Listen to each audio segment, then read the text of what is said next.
Kale.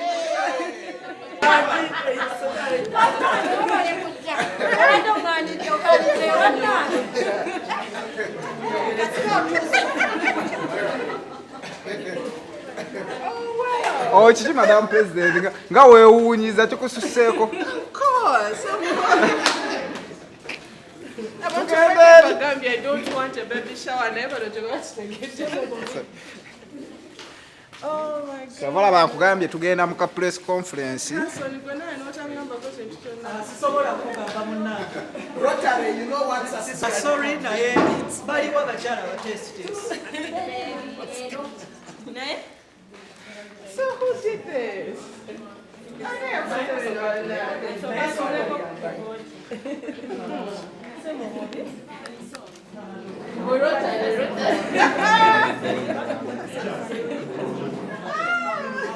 How are you?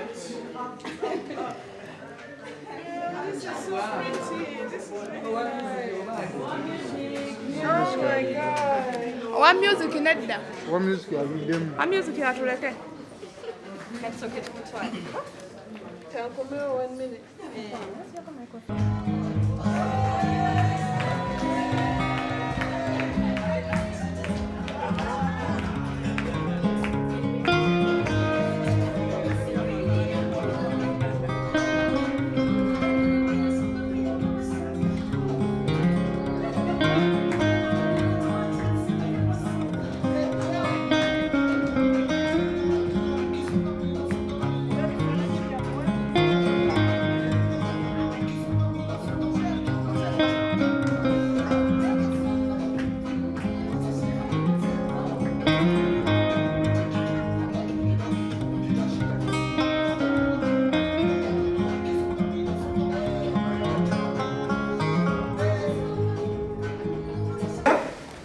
From the leader of the gospel,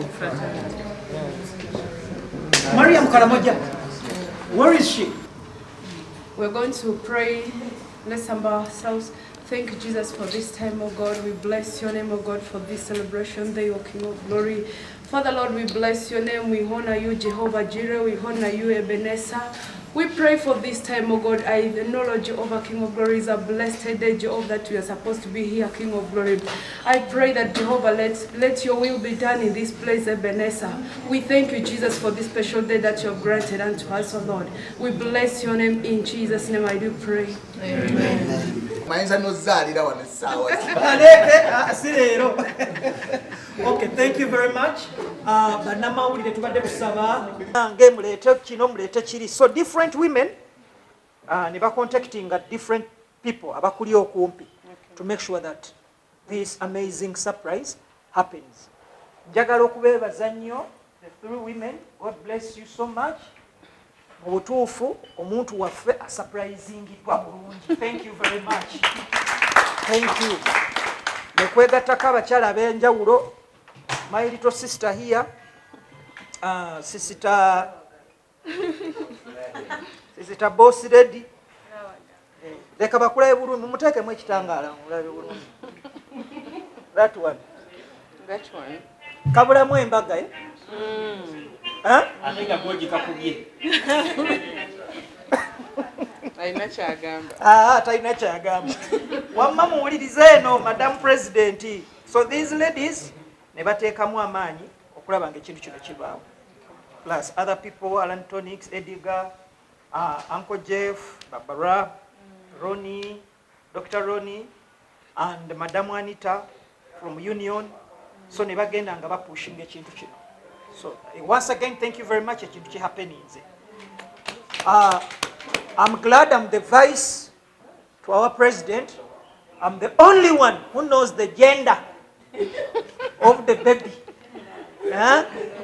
Yanzibira koko nambulira, and I won't tell you. And we are not revealing. Amen. If there is anybody, today we are going to reveal the gender of our baby woman. Ekyo leero tekiriiyo. So mbadde nsaba at this particular moment nga tetunaba kusala cake, tunaba genda wala nnyo. Madam President agenda kujja ayogere. However, again, netwebaza.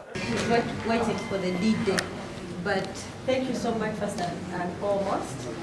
When you respected my word and you believed in me, no woman, no way. I'm sorry if I surprised you, but we had to do it as an executive because you are president. We have to show you love. So I salute you and I wish you a safe delivery.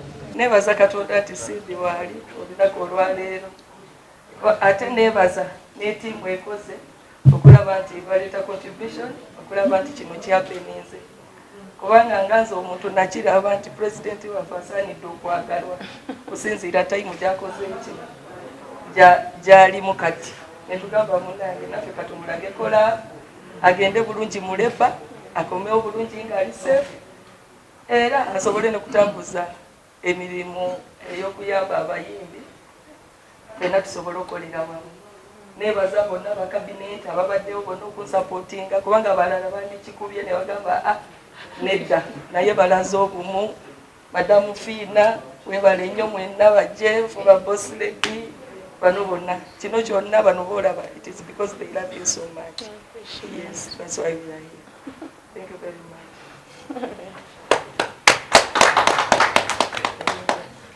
Nange ntuusa essanyu lyange buli pulezidenti waffe kiwebale kujja so neba naffe betukoze ffenna omukolo guno banaye mwebale kujja mwebalire ddala na buli omu akoze ekisoboka omukolo guno okubaawo. Madamu Fiina nawe webale nnyo namwenna sigenda kubamenya mwenna mbamaleeyo mwebale nnyo mwebalire ddala nanze owabakyala. Thank you. Even know what to say. I'd like to thank everyone who has made this happen. I don't know what you went through to make this happen today, Nai. Edgar!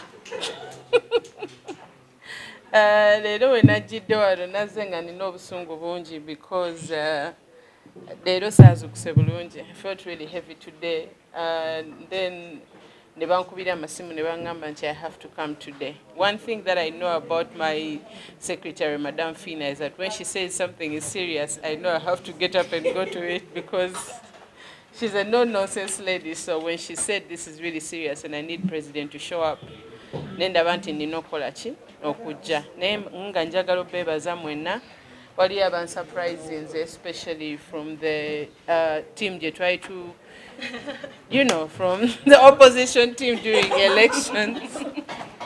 Bebasinze okunsurprising nga ndi musanyufu nnyo ky'obumanya Kusima Irene. I have so much respect for you right now because of what you have done. Boss lady now, Dr. Nobala nti mbadde part of this occasion is such a surprise for me. Simaina, I don't know how I feel right now. I don't know how I feel. Nali ngumye nti mnaye tebanjagala naye sina kyakola kamale gakola ki kankole maybe mase bajja kulaba. Yes, nali ngumye nga mbalaba nti I need to work with them, but I'd never known that you had fully embraced me as a leader, as a president of UMA after the election period we went through. At least nalino budde neba tonics ne the other team okutegera nti kati bakiriza okubeera nange, but with ladies sometimes oluusi kintu tusikanye emigwanga abakyala. So I have so much respect for Kusima Irene and boss lady okubalaba wano leero. Nsiimye nnyo, nsiimira ddala obwedda ngamba banange, how is this happening? How is it happening? When tuba tuyingira wano olwaleero I keep worrying about people who are on opposite side, but knowing that you've embraced my leadership, thank you so much. It means really a lot for me to lead with people who are with me. That means as women we are unstoppable when we work together, and when we are against each other it's very hard to maneuver this world. So mwebale nnyo, njagala kwebaza Kushona for always delivering the best, always always giving us the best outfits, and just everyone who has made this happen. I absolutely appreciate. I didn't know you were in the country, Hanson. it was a shocker to see you today, and now I see why you made it. So mwebale okunjagala guno mulimu si mwangu. There are days when I wake up and I want to quit, fina chimanyi. Wali ennaku zenzuka mga manyi teenage into but just having your love and your support and standing by me all these years, it just encourages me. I hope the next president and whatever leaders come through will experience the same love, because if we have this in the industry, there's nothing that we cannot do. Abamawulire mwebale kujja sobola kikkiriza nti temwaŋŋambyeko ku lugambo lwe mulina bantu mwe. Ku lugambo lwe mulina banesi kikkiriza nti temwaŋŋambyeko about the thing, because you know, because you've all known Mako wali omanyi Ibra kale nali manyi oli mukwano gwange ekisajja gwe. Now I have respect for you because I didn't know you can actually keep a secret as media. And you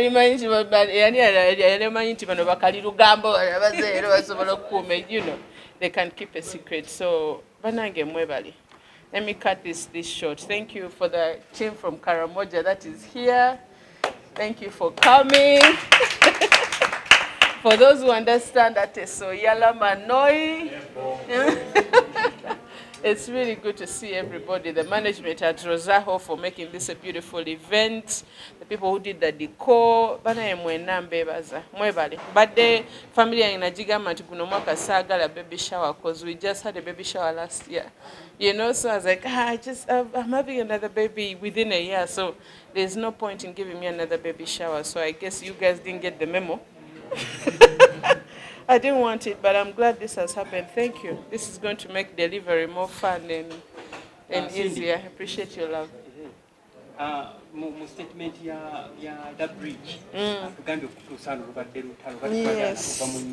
Kituufu nnyo. Bakulindira tatu and extent okubanga bakutuusizza wano. Kirabika tubadde tukyetaaga. Nedda. Ngezaako obutateekako simu yange mpaka saa mukaaga nga saagala kunkubira masimu. So I knew we were supposed to have a meeting today. Nowadays I want to sigenda kujja. So I'd said, you know what, Fina Jali, operations wali, timu yonda wedi, so they will handle without me. So bankubidde simu abasoose nabagambe sisobola. I feel really heavy today, sobola kujja. Madam Fina nangamba okimanyi simalaga kujja waka. Kimanyi toli bulungi naye kino. I really need you to show up. And I know bw'ayogera bw'atyo, it's always something serious. Ne mugamba kanneekuŋŋaanye. Okay, thank you very much, madam.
Right now, Madam President, I was requesting otemeteme cake eno from 100 to 1 to 0 actually. Naye kye mbadde nsaba Hanson omwana bw'abeera omulenzi bamutumela Naked Junior. Omwana. Kale katusale cake. Listen guys, from 100 to 90 70 Mandre boko shekte 40 Shankatala baba 30 20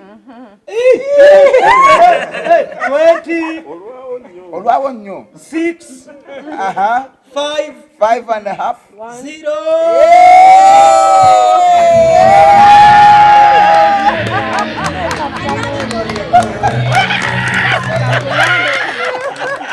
DJ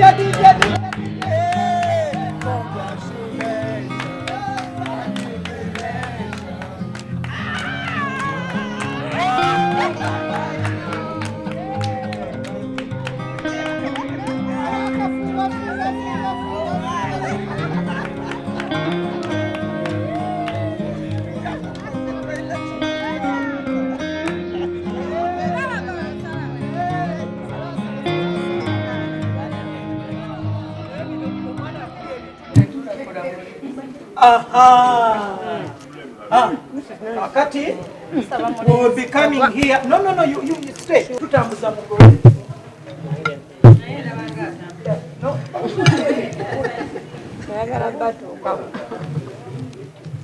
Come.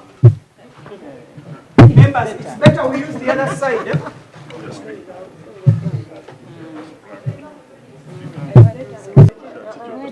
Guys, come and pick a piece of cake.